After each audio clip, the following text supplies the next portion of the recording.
Can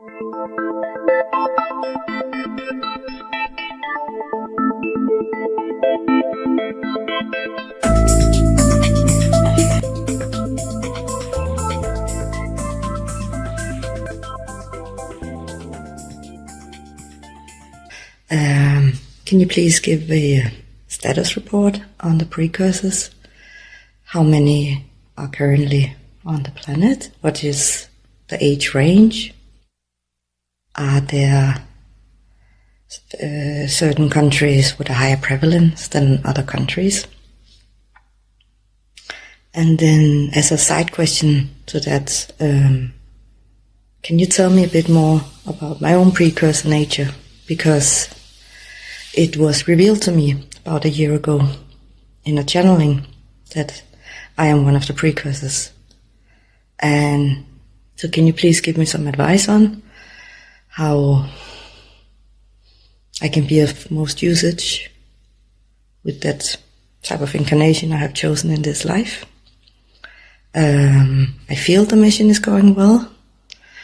I feel I am working towards getting humans used to more of an ET vibration. So I would hear if you have any suggestions for how I can do my purpose. So maybe some more specific practical advices. Thank you so much. Love you. The question has to do with the concept of precursors, and as a caveat to begin with, regardless of what else might be asked, it is important for all to understand that precursors are not born on your planet. None of the humans that are born on your planet are, by definition, precursors. Precursors are those hybrids born off planet that may come to your planet to take readings, to help acclimate the hybrids that will eventually come to live among you permanently. But no human should consider themselves a precursor in the definition we're using. Yes, there are many humans that understand that they are helping to prepare the way, but that's not our definition of a precursor.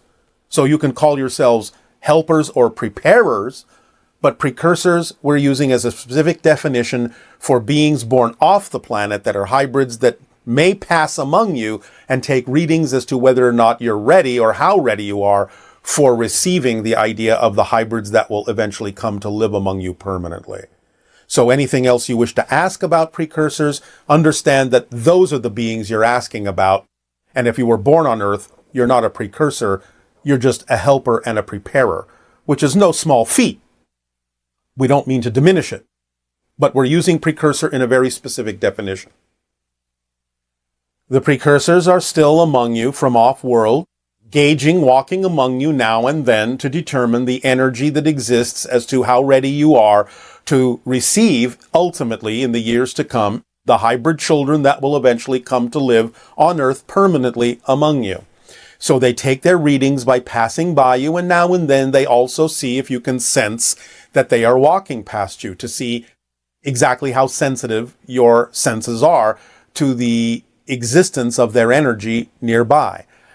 Again, the idea is that they range in age from approximately what you would consider to be perhaps an older teenager to something somewhere in what you would perceive to be their 30s or so. In general, they are in almost every country on your planet. At present, there are between, this will fluctuate now and then because they are coming and going off your planet. But in general, you'll find that there's between 137 and about 144,000 of them on your planet at any given moment. Hey, Bashar. Good day. Okay. Can you speak about the time-space fifth density body being used while the space-time fifth density body remains in fifth density, and how the bombardment of the particles changing the locational variable relates to that? We're not sure exactly how you're asking this question. Can you repeat it? The sixth density speaks about the time-space fifth density body being used while the space-time fifth density body remains in fifth density. Well, you're just talking about the idea of the relationship between the physical body and the physical mind and the higher mind in a non-physical form. That's all you're saying in other terms. So as we have explained, you have a soul which creates the idea of the non-physical higher mind in fifth density, but also has a projection into the idea of third and fourth density of a physical mind and a physical body experience. And so the idea of the higher mind and the physical mind together form the entire person that is having that particular journey. Does that answer the question? So how does the locational variable relate to that? The locational variable relates to that in the same way we've described it, because any kind of a change, any kind of sensation or experience that you recognize or label as movement of any kind actually involves the changing of the locational variable. So even a move like this involves changing the locational variable. You do it automatically, instinctively, and intuitively all the time. It's just that we're breaking it down for you in a way that can be applied in a broader sense technologically as well, if you wish. So at what dimension, by injecting yourself into another universe, does this happen? Well, it can still happen in a sequence of fourth density realities, because there are many parallel realities that are also physiological. Now, you may take advantage of the fact that you're connecting with the higher mind in fifth density to allow you more efficacy in doing this, but you can still skip from frame to frame through a diagrammic, shall we say, idea of fourth density realities, physical realities.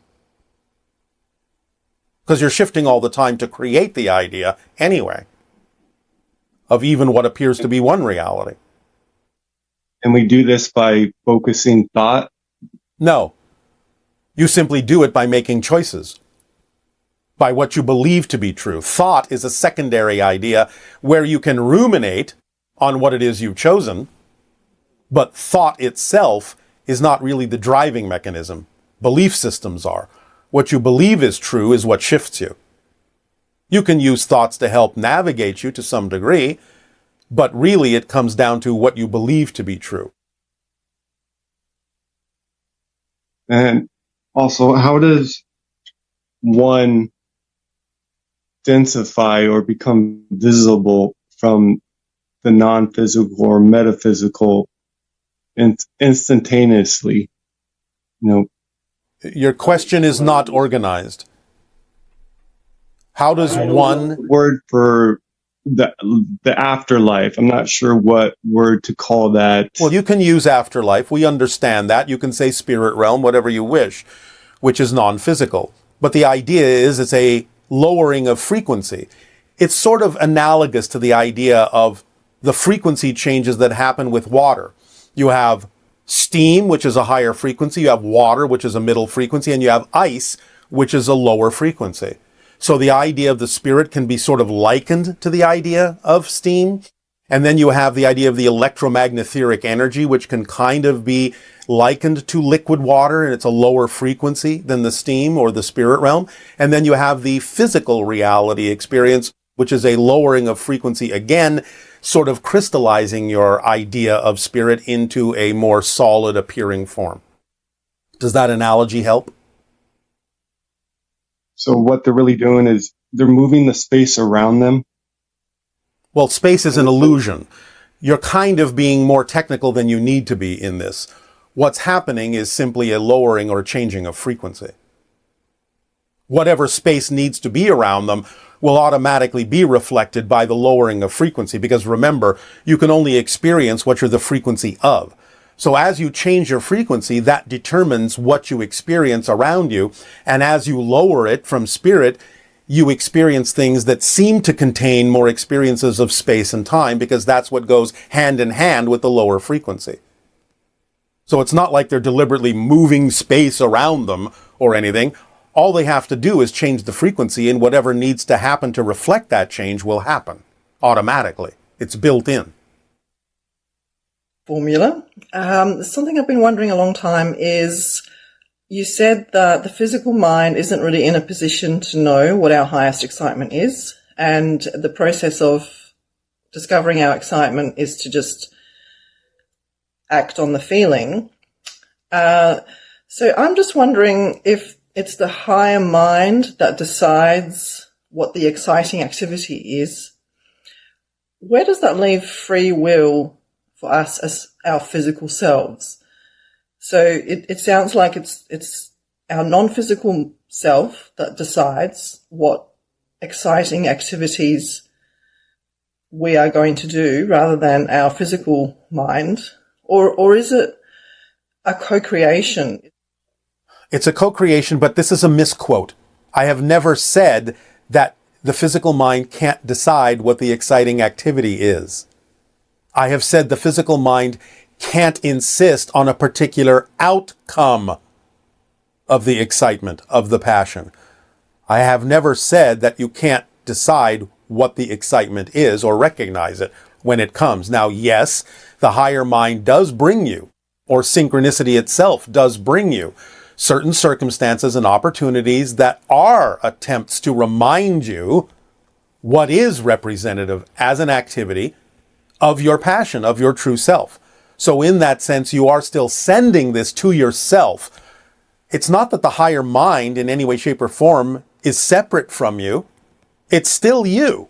And you're sending these ideas to yourself, and therefore it's still an exercise in free will and choice, even if it's coming from the higher mind to the physical, because it's representative of what you're saying this theme and this life and this personality is all about. It's just that you're doing it in a convenient way where the physical mind doesn't have to hold on to every single detail of determination. So the idea is that you're still bringing it to yourself with your free will, but it's being brought to you, in a sense, as a physical being, through the auspices and in the style of the overall theme that you chose to explore.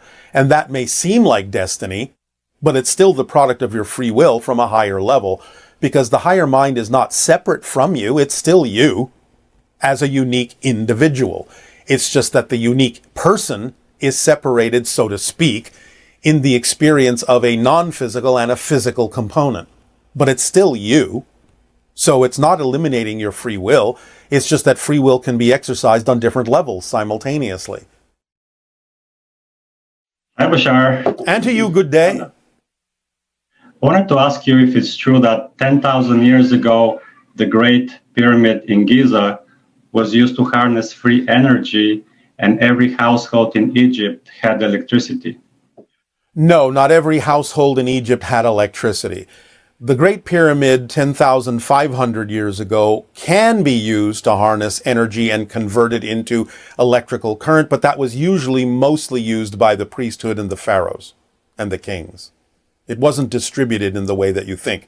In Atlantean times, more like 20,000 years ago, the idea was that they knew how to create crystals to vibrate in certain ways, that there would be sympathetic vibrations in the crystals distributed throughout the community, and therefore in that sense they were able to have light and other forms of energy in the different households.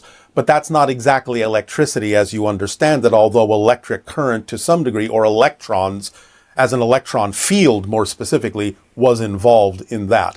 It was an attempt to recreate that to some degree with the Giza pyramid, but it was relatively limited because the idea initially of some of that knowledge had been lost, and the ability to recreate some of those crystals was also lost. So it was a lower form of that idea that produced an electron field to some degree, but its use was limited and not capable of being spread very far. I see. And how close was Nikola Tesla to rediscovering free energy? Oh, he already discovered it. He absolutely discovered it. It's just that the information was suppressed. Why was it suppressed? Oh, take a guess. Fear and greed. Thank you. And which present-day countries would be most receptive to implementing free energy? Japan. Japan. And why is that? Because they already have the idea of a collective work ethic that would allow them to focus on it as a project in much the same way that your United States focused on the idea of the space race in going to the moon. Interesting. And I had a question about global warming. How much of it is man-made versus natural? And what are the most effective ways to counter it? All right. It is a natural cycle, but human technology has accelerated it. What you're experiencing today as climate change, most likely in its natural form, would not necessarily have happened for another 100 to 200 years. So humanity has accelerated the cycle of climate change. Now, there are many ways that you can create things to be effective, although in many cases, again, you won't do them because of one reason or another in your society's estimates and understanding of what you believe you are willing to do. One of the ways you can counter it is by dispersing very fine particles of gold in the upper atmosphere to reflect the sun or balance it in certain ways and control it with electromagnetic fields.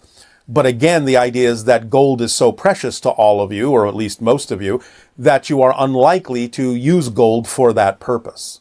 That's one way you could be doing it. There are other ways, and we'll leave those up to you to discover, but certainly reducing the idea of waste and destruction on your planet and allowing more natural environments could also slow it down, or at least allow you to mitigate it in certain ways. I see. And in a previous broadcast, you mentioned that the Greys spoke English. At least that was one of the languages that they had. It was, like it is on your version of Earth, the primary language of their version of Earth, yes, in a parallel reality. They weren't that dissimilar from your version of Earth, although they were more technically advanced than you. So at what point in the past did we have a common reality with the Greys, and what caused the split in the realities? Well, the split's always been there. It's another parallel reality. So we never had a common shared reality with them? In the way that you're asking it, it would probably be easier if you just assume that you are always different parallel realities. You may have had some common things together, but that doesn't mean you are actually sharing exactly the same reality. I know what you mean, and it might have been almost impossible to tell the difference at certain points in their history from some events in your history, but nevertheless, they are a different reality because they have a different series of choices that they have made, and some of those choices are being made by some individuals in your version, or at least what you think of as your version, but even that is not actually the same version. As we have said, you're experiencing more of the splitting prism, and the idea that just because you can see people making choices that are not vibrationally compatible with the choices you may prefer doesn't mean you're actually living in the same reality.